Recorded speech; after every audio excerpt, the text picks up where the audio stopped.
Doncs ara arriba el moment d'escoltar la conversa que vam tenir aquesta setmana amb la directora de l'Escola d'Hostaleria i Turisme del CET, l'Anant Ferreres, perquè a partir del nou curs l'Anant també serà la coordinadora del primer grau interuniversitari de Ciències Culinàries i Gastronòmiques. Per tant, estem parlant d'uns nous estudis universitaris, pioners a Catalunya, i també, a banda del CET, els altres promotors del grau són la Universitat Politècnica de Catalunya, la UPC, i també el campus de l'alimentació de Torribera, també que pertany a la Universitat de Barcelona. Voleu saber com serà aquest nou grau i què s'estudiarà? Doncs hem d'escoltar la conversa que vam gravar al despatx amb l'Anant Ferreres. You're the roast of my beef, the mash to my potato, the extra cheese on my... You're the cream of the cream on my sweet little thing. You're the dish of the day, now where do I begin? You're the butter... Anant Ferreres, directora de l'Escola d'Hostaleria i Turisme del CETUB i que serà també la coordinadora d'aquest nou grau que estem parlant avui, interuniversitari de Ciències Culinàries i Gastronòmiques. Hola, Anant, com estàs? Hola, Marc, molt bé. A veure, explica'ns una mica en què consistirà aquest grau. A veure, aquest és un grau que va enfocat a que qualsevol persona que es formi puguin ser professionals amb uns coneixements en ciències culinàries que permetin entendre tot el que és la visió gastronòmica i culinària des de diferents perspectives. Aquestes perspectives es centren en la part més científica, tecnològica, social, cultural i de gestió empresarial. Això els permetrà treballar en qualsevol àmbit de les empreses de gastronomia i restauració, hoteleria... És a dir, que no és un grau només per a cuiners, sinó que tothom una mica que tingui aquesta inquietud de voler aprendre o dedicar-te al sector de l'alimentació, doncs és un bon grau per estudiar-lo. I té cabuda, l'únic que aquí també formarem cuiners, o sigui, la gent que realment estudi aquest grau tindran capacitats per ser cuiners, cuiners amb una dimensió molt més àmplia del que ofereix, per exemple, ara la FP. I fins i tot té sentit que cuiners que ja tenen una formació, que han estudiat, que porten anys treballant, diguin ara, escolta, doncs mira, jo vull aprofundir més i faré el grau. Té sentit això? Té sentit i és un pas més. En aquest sentit tenim previst fer una convalidació perquè alumnes que hagin fet, o sigui, professionals que hagin pogut fer en un moment donat doncs una FP de grau superior puguin tenir un complement de formació amb aquest grau i que se li puguin fer reconeixement de crèdits. Doncs un grau important que tindrà Catalunya, vist els referents a Itàlia, ja també Slow Food, ja porta uns anys treballant amb això, al País Basc també. No sé si costa molt preparar un grau com aquest. Home, si li volem donar l'enfoc que nosaltres preteníem donar-li, la veritat és que no és que no hagi estat fàcil, sinó ha portat el seu temps. Portem ja 2 anys donant-li voltes al que hauria de ser aquest grau, escoltant el sector, veient quines necessitats tenen i poden tenir, perquè hem de pensar també una miqueta en futur, i al final han sigut aquests quasi 2 anys i ja podem tirar endavant aquest setembre aquest grau. Una mica és també la satisfacció de, no sé si mancava, hi havia aquí a Catalunya un referent a nivell mundial de cuiners, el Bulli va marcar el primer tret de sortida d'aquestes referents mundials al ser de Can Roca, però faltava aquesta vessant d'estudis també com a referència. Catalunya en aquest sentit hem sigut privilegiats parlant del que és la FP, per exemple, fa molts anys que tenim implantada i una molt bona FP corroborat amb el sector i que prepara realment per tenir les competències que necessita, però sí que és veritat que en diferents àmbits, tant en nutrició i dietètica com en hostaleria, com en agroalimentació, graus superiors, i que per tant hi havia una resposta a nivell de tècnic superior, hi havia també màsters, o sigui, hi ha una oferta de màsters relacionats amb gastronomia, relacionats amb la nutrició i salut i amb agroalimentació, però mancava precisament un grau molt orientat al que és la cuina i la gastronomia. Amb aquestes ciències no hi havia res, és massa nou per la universitat i per tant calia la creació d'aquest grau perquè Catalunya com a referent culinari i gastronòmic tingui una oferta educativa completa com ha de ser. No sé si preveus que també vindran molts alumnes estrangers a voler fer aquest grau. Per què no? És una cosa que contemplem i que estaríem encantats. De fet, li volem donar una visió internacional i per tant seria el primer pas important i que estaria molt bé. Perquè és una de les coses que es veuen al CET. Jo, que per exemple he estudiat aquí un màster, gestió del patrimoni gastronòmic i culinari, també pioner en aquest sentit al CET, en fer un màster d'aquest tarannà, doncs ja es veia venir l'interès mundial que hi havia en el sentit de molts alumnes de molts països diferents. Tu abans anomenaves que el Ferran Adrià havia fet el tret de sortida. Jo et diria que el Ferran Adrià crec que ens va posicionar en el mapa. Tothom va ubicar Catalunya ràpidament amb el seu tret de sortida i l'ha mantingut durant molt de temps, igual que els altres referents culinaris. Crec que en aquest sentit Catalunya ha estat posada en el mapa i per tant és lògic que gastronòmicament ens mirin d'una manera especial i que per tant també si hi ha uns estudis d'aquest tipus doncs es fixin per poder venir-hi. Creus també d'alguna manera, ara que parlem del Ferran Adrià, doncs que aquesta tasca, no?, que ha fet el Bull, aquesta metodologia de cuinar, aquesta metodologia d'investigar, al final fer un plat, però fent moltes proves abans, una mica desemboca en el grau? És a dir, la influència del Ferran Adrià està en el grau? I d'una manera directa i indirecta a la vegada, o sigui, indirecta en el sentit que crec que tota aquesta evolució que ha fet la gastronomia, en la que els cuiners s'han posat a investigar, però no amb un mètode científic, fa que ens obligui a que dins de la universitat doncs, es contemplin aquestes ciències gastronòmiques com aquestes noves ciències que han de tenir la seva metodologia i el seu camí a fer, no? Per aquesta banda, seguríssim.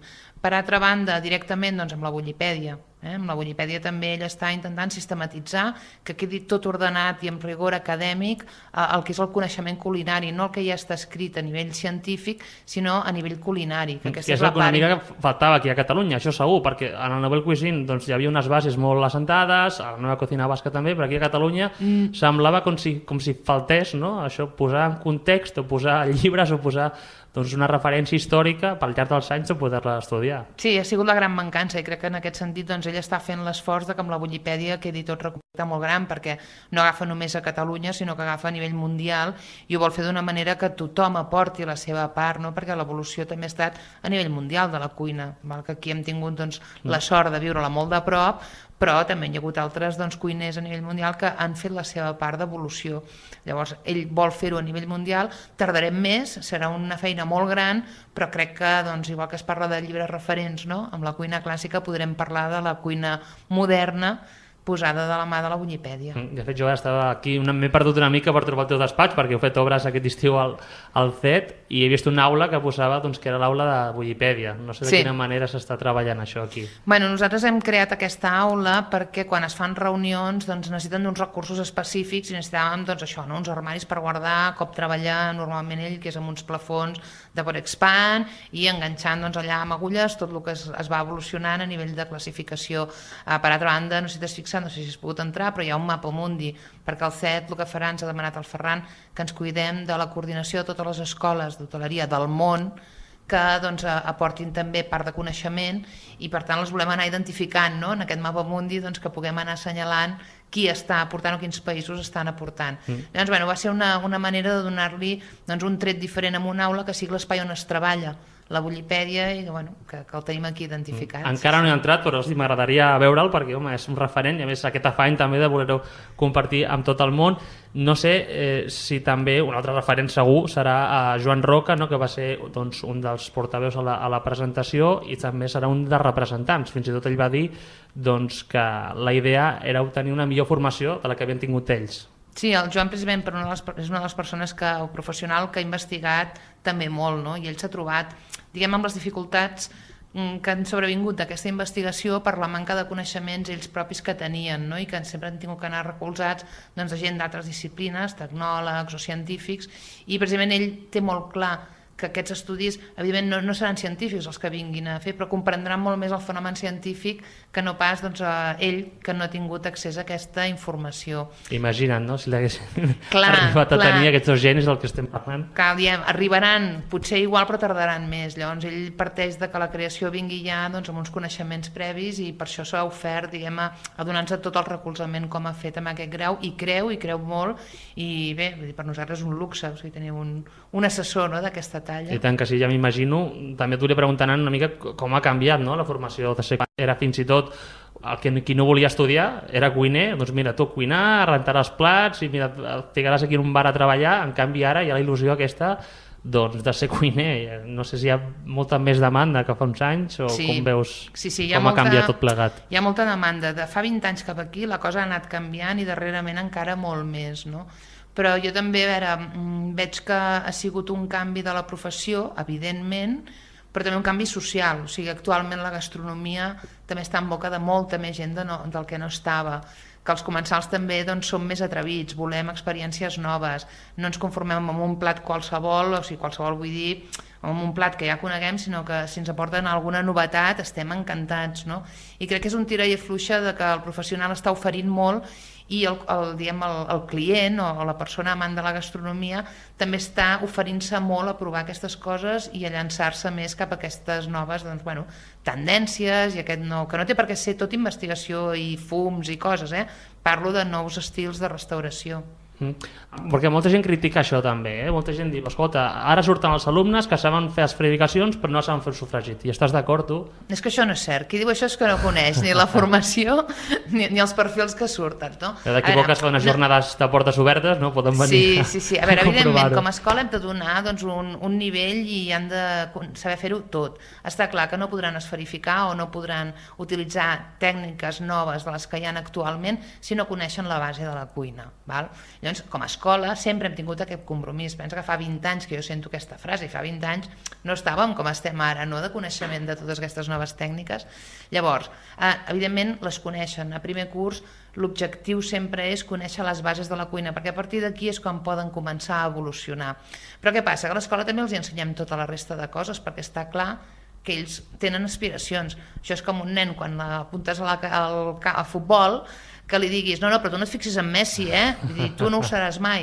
No els hi podem dir això. Nosaltres sempre som partidaris de dir que seran Messis de la cuina, o sigui, en aquest cas, si volen ser Ferran Adrià, que treballin, que sàpiguen que genis n'hi ha molt pocs, que un Joan Roca ha treballat moltíssim, com poden haver gent d'altres llocs que no sigui Catalunya, però que han treballat molt i que no tothom pot arribar al que aspira. Que treballin, que s'esforcin i que aportin molt al món culinari. Perquè tu, des de la teva figura de directora del CET, que veus cada any rere any veure formar molts cuiners, ara s'està parlant ja dels cuiners, hem parlat una mica de l'evolució, no? Però és que ja es veuen fins i tot estrelles de la televisió, els cuiners. No sé què n'opines tu d'això. Bueno, a veure... Si entre tots estem fent un gramat... Acord partit, no? Per una banda, crec que està molt bé, o sigui, jo ja tinc 40 i pico d'anys, no? I recordava una miqueta quan em parlaven famílies que es posaven a veure aquests programes junts i que als nens els agradava tant com al papa i a la mama, i si hi havia un avi per casa encara més, no? I em recordava una miqueta que quan jo era petita l'1, 2, 3 era una miqueta això, no? Que esperàvem tots el divendres per en família compartir una estona. Crec que això apropa molt a la família el contingut de lo que és la gastronomia. Val? Dit això, crec que tot el que sigui culturitzar la societat, i crec que aquests programes ho estan fent, és molt positiu pel sector, molt. Ara, per altra banda, si d'aquí cal que un cuiner entri a la premsa rosa, doncs amb això no sé què dir-te. És la seva opció, no sé si l'ha triada o no, s'ho ha trobat, i tampoc sóc jo aquí per dir res, no? Crec que l'altra part és tan important socialment que em queda totalment tapada la part que em deies més mediàtica de... No, el que està clar és que tot ha crescut moltíssim, i fins i tot com aquesta novetat que tornem a parlar d'ell, el grau, que no només es farà aquí al CET, sinó també es farà amb la col·laboració del campus d'Alimentació de Torre-Ribera i la Universitat Politècnica de Barcelona. Sí, a veure, en aquest cas hem sigut... és un grau interuniversitari i està promocionat per lo que és la UB, per la Universitat de Barcelona i la Universitat Politècnica de Catalunya. A partir d'aquí, aquestes dues universitats tenen uns centres especialitzats i referents amb unes temàtiques en concretes, que són el campus de Torre-Ribera, que és el campus de l'alimentació, que evidentment el seu àmbit de coneixement està basat en tot el que és nutrició i dietètica i tecnologia dels aliments. Per altra banda, hi ha l'Escola Superior d'Agricultura de Barcelona, que és un centre de la Universitat Politècnica de Catalunya i que són experts en tota la part agroalimentària. I el CET, com a gastronomia i turisme. Ha sigut una manera que en un territori català que hi hagin 3 referents especialitzats en aquestes temàtiques, que són les que conflueixen en el grau, doncs que cadascú aporti el millor del seu coneixement i el millor en el grau. Per buscar la figura aquesta completa d'alimentació total. Exacte, total. Tot terreny. Sí. En aquest cas ens hem ajuntat forces per ser un referent. Precisament el Mario Rubiralta, que és el director del campus d'alimentació de Torre-Ribera, destacava la voluntat d'incorporar la cuina al món de la ciència. Es busca també, sobretot, aquesta perspectiva científica en el grau? Sí, es busca tot el que és el raonament científic. Com dèiem, no pretenem que siguin cuiners científics, sinó que siguin cuiners amb una base científica, amb un coneixement científic que sigui el necessari per cuinar. Tampoc volem anar... Els científics són els científics, però sí que tinguin un coneixement... Coneix els processos també, no? Imagino. Exacte, i el saber per què passa aquestes coses i el buscar les explicacions i no trobar-te-les, no? Com ha passat fins ara. I la Fundació Alícia també desenvoluparà alguna tasca dins el grau? Sí, ells tenen un paper també molt important. Vull dir, de fet, som 4 els socis, el que érem a nivell d'universitat són els que he dit, però a més hem incorporat Alícia perquè creiem que ells han estat fent una tasca molt important de recerca i de transferència de tecnologia que no la podem obviar. De fet, són el referent també en el nostre país en quant a recerca en alimentació. Doncs Déu-n'hi-do, estem parlant de 3 universitats punteres, gent molt referent al món de la gastronomia, s'hi comptarà, m'imagino, també amb cuiners professionals que ara mateix estan treballant. Estan encantats, a més amb moltes ganes de col·laborar, els tenim ja treballant, revisant també perquè ens aportin el seu saber i la seva opinió. Sí, molt bé, en aquest sentit. El dia de la presentació jo els vaig veure molt il·lusionats. De fet, semblava que volguessin tornar a estudiar. I no només il·lusionats, sinó implicats, no? Perquè una cosa et pot fer il·lusió i allà queda, i a la presentació molt bé, i en canvi els altres, inclús els que no van venir, hem rebut missatges, escolta, envieu-nos tota la documentació, volem participar, què podem fer per aquest grau, i això és una cosa que il·lusiona i emociona, no? Perquè vol dir que anem ben encaminats, que si els mateixos professionals creuen en aquest projecte, doncs, és un èxit gairebé assegurat, no? I pel que fa als alumnes, només 60 privilegiats, d'alguna manera podríem dir, estrenaran aquest nou curs. Exacte, les places són de 60 per curs. Creiem que és una bona mesura en quant a el que hem de fer i com ho hem de fer-ho, i de moment, si no hi ha cap canvi, no plantegem més que 60. De moment hi ha hagut gent que s'ha interessat, demanant informació? T'haig de dir que la presentació es va fer el divendres 14, i aquell cap de setmana vam rebre 150 sol·licituds d'informació, no? Hauré de fer algun sorteig o no sé què hauré de fer, no sé va com per preinscripció, funcionarà per nota, no sé com ho fareu. Va per preinscripció universitària, llavors a partir d'aquí és el primer any, veurem què passa, no? Però realment l'interès va ser sorprenent, no? Dilluns quan ens van donar la notícia ens vam sorprendre molt positivament. Pensàvem que tindria molta transcendència, però potser tan immediata no? Sí. Doncs és que és una iniciativa que està molt bé, a veure com es desenvolupa, a veure com s'acaba de fer, Nan. Jo de veritat estic molt il·lusionat, molta gent del món de la gastronomia il·lusionat amb aquest curs que tindrà Catalunya, una nova formació per formar cuiners i gent de l'àmbit de l'alimentació que s'impartirà a l'Escola d'Hostaleria i Turisme del CET, juntament amb el campus de l'alimentació de Torribera i la Universitat Politècnica. Exacte. Doncs moltes gràcies, Nan, per atendre el nostre programa, el Deixa'm Tastar. Fins la propera, que vagi molt bé. Adéu.